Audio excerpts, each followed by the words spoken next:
Hey y'all, what's good with y'all out there? You feel me? This is another episode of Storm in the Brain. I'm your lovely or hated host Kamal, aka the Black Seinfeld, aka Magic X. And look at here. Not only do I have the best audience, but I'll also have the best guest to come on the show. You feel me? And yes, I have another guest, and she out there doing great work. You feel me? When I met her, she was spitting a poem and shit. I was like, damn, fire! I wish they had the sound effects. We could be like, you feel me? You know what I mean? Yeah. And I looked at her Instagram. She says she's a Emmy nominated journalist, producer. And I was like, yo, I gotta get her on the show. You feel me? I had to get you on. You feel me? You could tell. What's up? I said I appreciate that. I do have to make a correction though. I'm an Emmy award-winning journalist. Award winning. Twice, and I won. Okay. Thank you. There we award winning. That's my fault. My mistake. You feel me? You know what I mean? But looky, y'all already heard her. Award winning journalist, producer, Anissa. The floor is yours.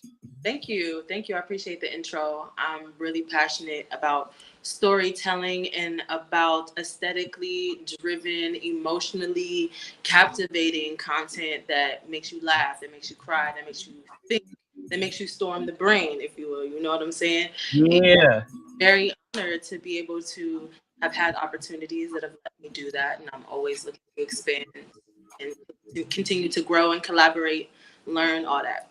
Okay. So what got you into your journalistic and slash producer, like what produced it? What kind of inspired you to do this?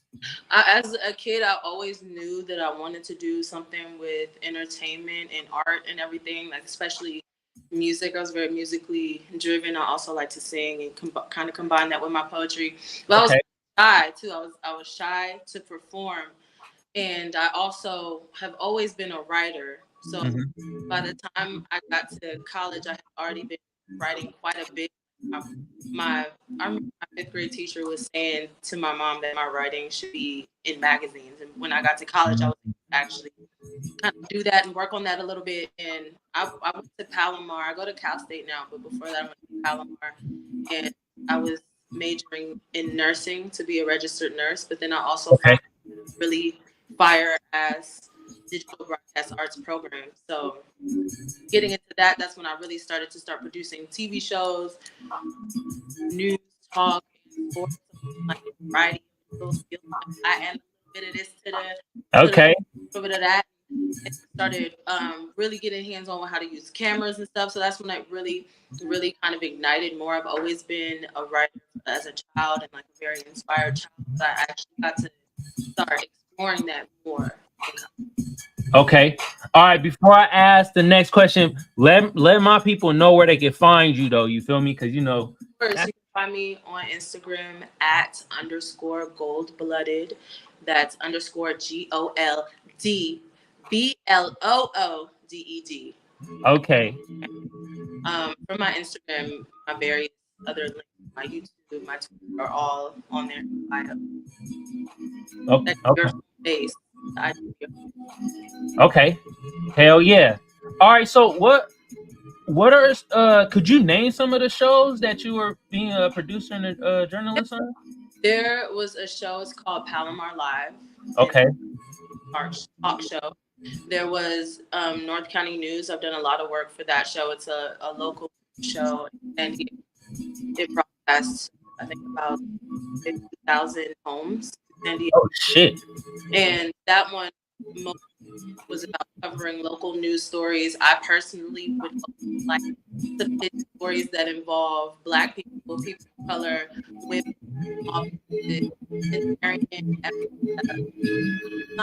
like art, things like that. That always involve art. That I wanted to for. Okay. And then there was a sports show called Prep Sports Live, like a football prep show. Just born and filming high school footballers. That one was actually really challenging for me because previously I didn't know much about football. I didn't really watch football, but I had to learn on the fly Yeah. about so I could properly talk about it in a highlight. Okay. Just like some of my own projects and on radio show. It was on Oh, AM, ASM, AM. okay. But Hell, yeah. hell yeah. All right, I do have one question though. Am I coming in choppy on your end when I'm talking? Choppy? Yeah, I'm saying, am I coming in choppy on your end? No, you are not. Am I choppy on your end? Yes. Okay. A little bit. A little choppy. I don't. Let's see what we can do about that. I wonder if it's the Wi-Fi. Is it choppy now? No, actually, it's pretty good now. Yeah. My Wi-Fi is actually good. I'm pretty sure it's my phone stand that is blocking my speaker. Okay. So I'm going to switch gears really quick. Switching backgrounds, y'all. You feel me? No, not switching backgrounds. Just switching the thing I'm using to hold my phone. Yeah. Okay. Yeah. Is that better? Yeah, it's a little better. Okay. No. All right. So you say you work for like radio? You say you work for like radio shows and stuff like that? Yeah. Okay. So how is that experience different than working on TV shows? Well, definitely the element of the visual is gone. So you have to really tell the story with your voice, with your inflection, with your words, and also be mindful of the time that you have. Because like radio usually moves kind of quick because you're on it's called a hot clock. Like you talk a little bit in commercials and you play music, and you know how you be talking over the music right until it really starts. You gotta really get your timing and your smoothness on point. You know what I'm saying? Okay. So I really like that element that you could be theatrical, you could be big and have character and tell stories and transmit the vibes without the visuals, you know, just with your voice and you know what I'm saying, really tapping into the listener. Okay. Oh shit. So wait a minute though. So what type of journalism would you consider yourself to do? Because you know they have different type of journalism out there. They got like, I don't know, video journalism that I've seen, or like traditional journalism. What type of journalism do you feel you do? I would say I'm definitely multidisciplinary because I've done video journalism, photojournalism. I really love. I'm working on a documentary right now, which it is essentially a type of journalism, but I want it to be like a film at the same time, a docu-film that is telling the story of Black people in alternative spaces. That's my focus, but definitely multidisciplinary for sure. Okay. Yeah, anything. When that coming out? I don't know. I don't have an exact date for it. I've been working on it for quite some time since I started producing it in quarantine. I started writing it, and then I've been shooting it. 2021, 2022, 2023. I've gone to different places and events, capturing interviews, capturing B-roll, and just editing it. And you know, I would like to have more of it developed next year for sure. It's something that I'm really excited about. Well, shit, I'm trying to see that too. Shit, hell yeah.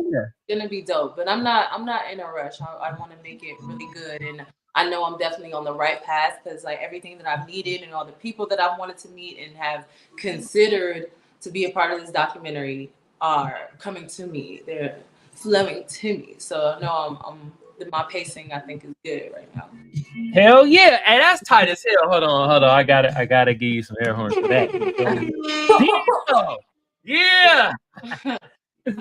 All right. So what actually got you into poetry? Because you know I didn't know you did journalism nor a producer. My first introduction to you was through poetry. Yeah. And I heard your poetry, and I was like, "Damn, that shit fire!" So I thought you was a poet the whole time. You feel me? So I have many things, Kamal. Okay, I'm a Renaissance woman. Okay. Oh, all right. But yes, I love poetry. I've always loved writing. I'm big on journaling. I've been journaling since I was a kid. I still have journals from middle school and high school with like writings and poems and notes to friends. And so I've always been very expressive in that way. Very, you know what I'm saying, nostalgic and sentimental and romantic and shit. You know what I'm saying? Hell yeah.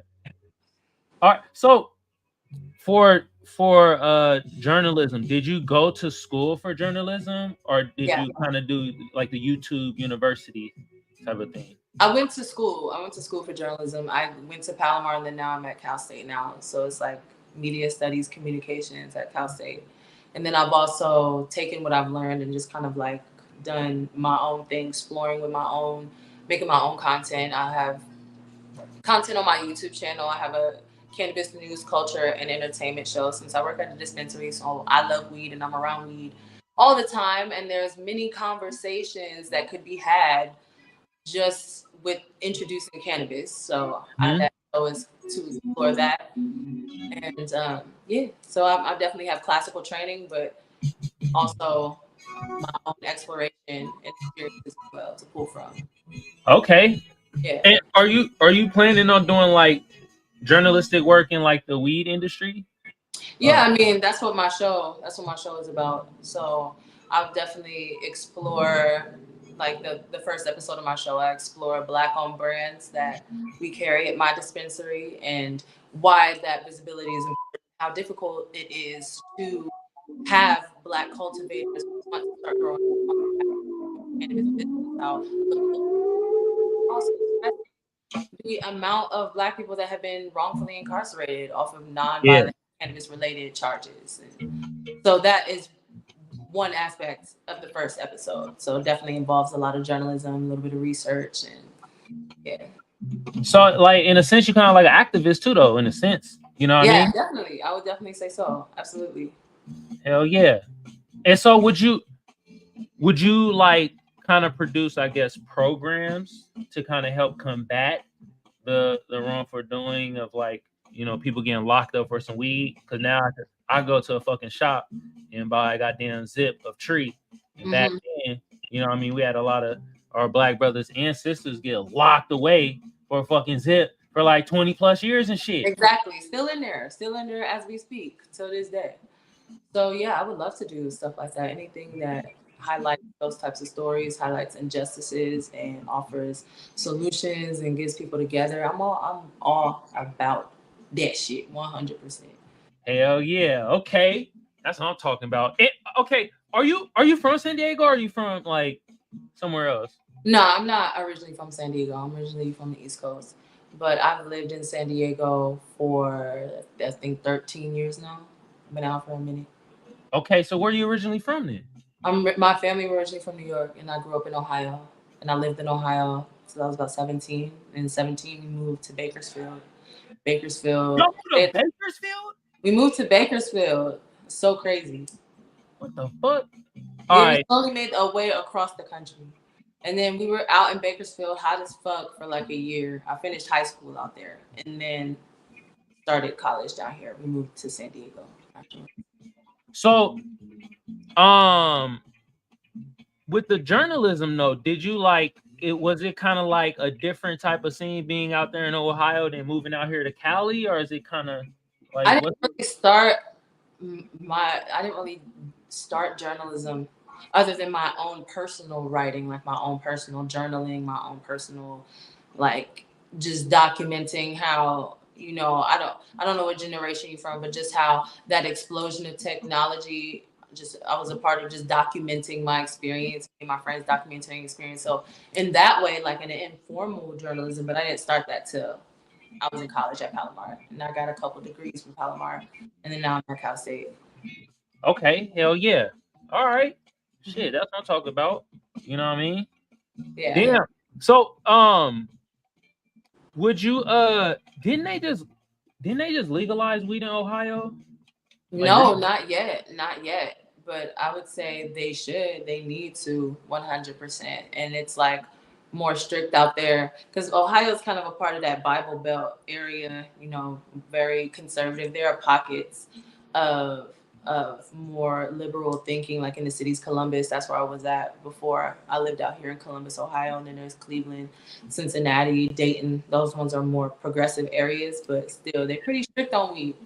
But they got some medical spots out there now, though. You just have to Oh, have for a real? card. Yeah. Kind of like how out here you had to have a medical card like maybe 6, 7 years ago. That's what they on right now. Oh, so they fucking late. Yeah. Damn. Damn. Hold on, I gotta shout out my bruh, my old barber K. He from Columbus, Ohio and shit. Oh, that's what's up. Hell The yeah, he always tell me Ohio about it. is dope. It's definitely like the Midwest can get slept on, but there's a lot of deep culture and creativity that comes from the Midwest. So I'm happy to represent, you know what I'm saying, and expose a different side, different element to the Midwest. Would you ever think about, I guess, going back and probably like, I guess, cultivating maybe like a school or like a program for other like young Black journalists out there? I think that would be dope. I think that would be dope to do something that I could see myself doing later in my life, like in my 50s or something like that. Hell yeah. Yeah. Damn. Okay. So with that being said, we about to come to the end of the show, you feel me?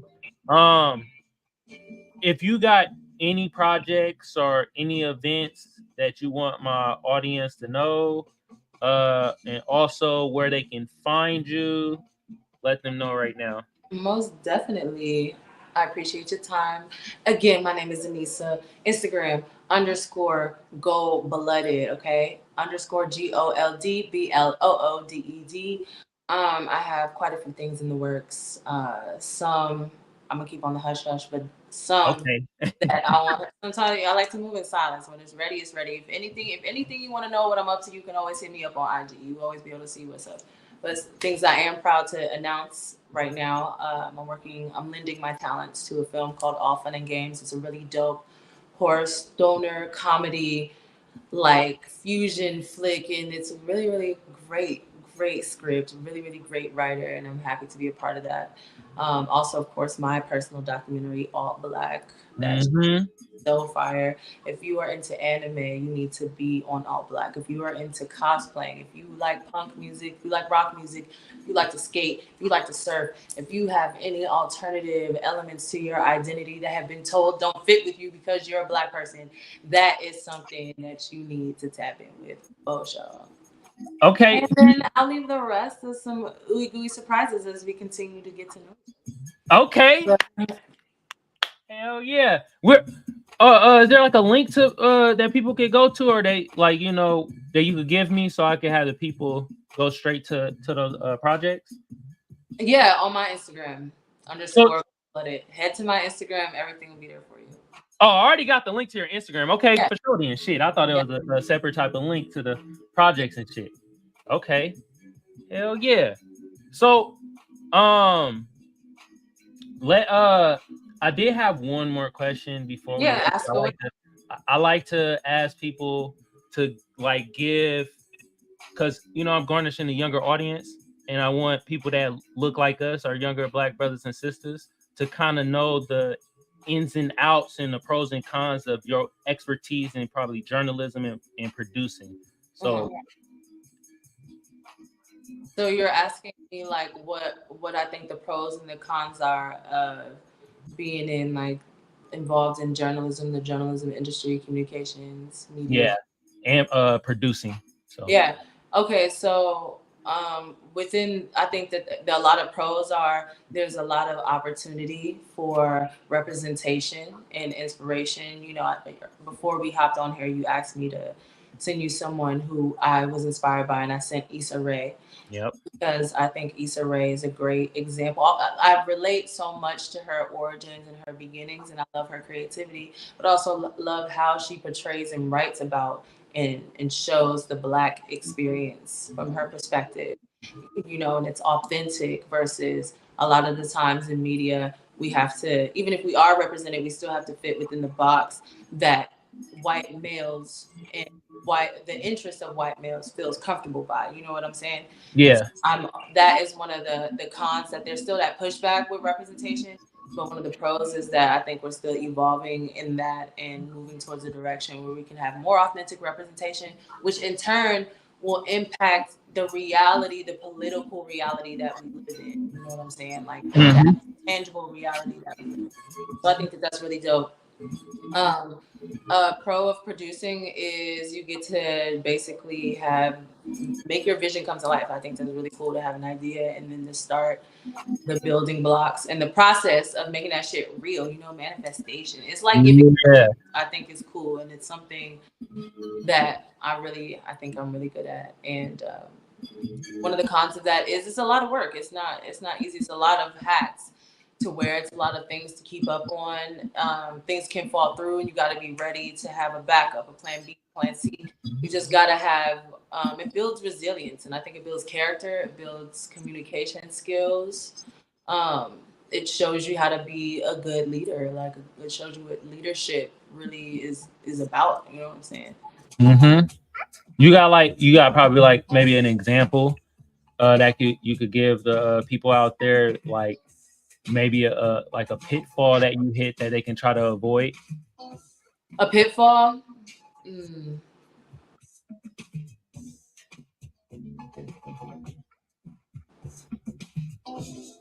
I'm trying to think if I actually have pitfalls, because all I do is like fail forward.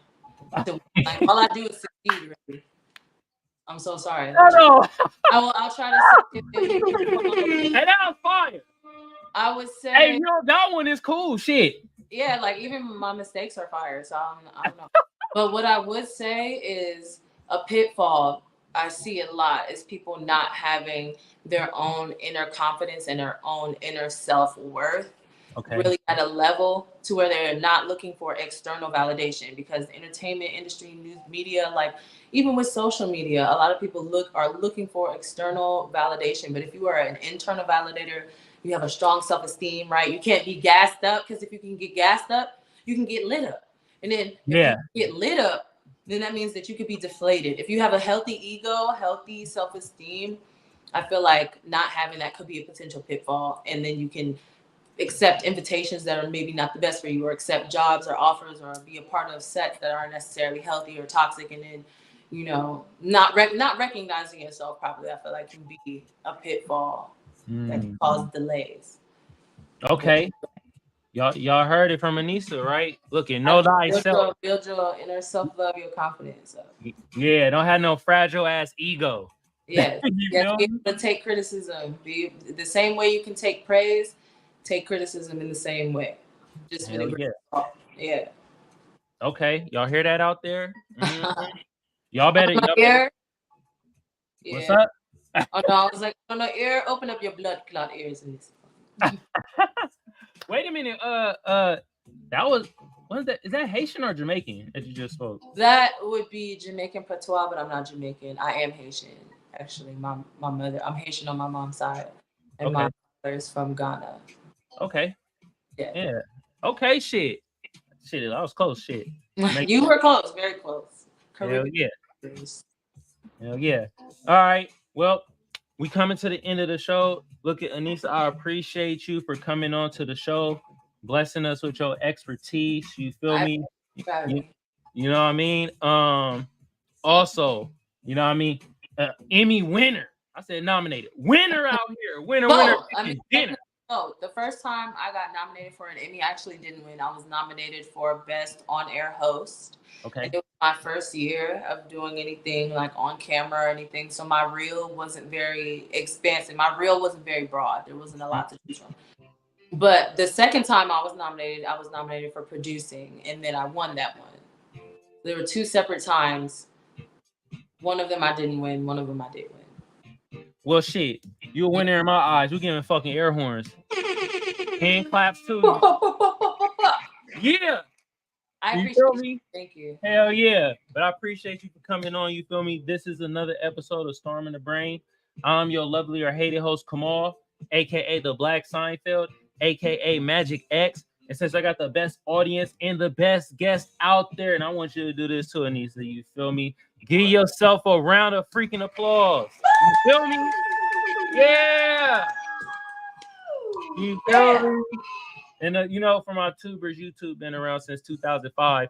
I don't need to tell y'all what to do to get the video or the channel booming. But just like the rest of the tubers, I'm gonna say the same thing. Like a sub a share a comment, comment a like. Y'all know what to do. Some of y'all smart out there, you feel me? Now for my Twitch family, Anissa, do you have a Twitch? I don't have a Twitch. You don't have a Twitch? Oh, you gotta get a Twitch. About getting one because I love video games, and I just want to. I've been getting into like my older video games that I have that I've been playing as a kid that I kept, and I was like, I should just like stream and talk about wavy shit while I'm streaming. You see the look I'm giving you? The Twitch. Get a Twitch. You feel me? Hell yeah. But you know, gotta pay these bills too. So I thank my sponsor, First Place Losers. The link to the shop gonna be in the description below. Y'all go check out the fire ass garments made out of 100% Egyptian cotton. I guarantee it boosts your sex appeal up by like 21%. And look here, it look good on me. It's gonna look great on y'all. All right. Okay. With that being said, cotton. What's up? The Egyptian cotton. Yeah, you know, feel all soft on the skin and shit. You know what I mean? Hook it up. You gotta throw another one. You know what I'm saying? You should have told me. I would have worn one. We could have been matching for real. Oh damn. Okay, I gotta send you something then. I gotta send you something. We'll talk after this. Okay. Yeah. You know what I mean? You gotta hook it up with the Egyptian cotton now. You know what I'm saying? The exquisite pants. You feel me? Soft. Damn. And very simple. All right, y'all. We about to get out of here, y'all. Peace. Thank you.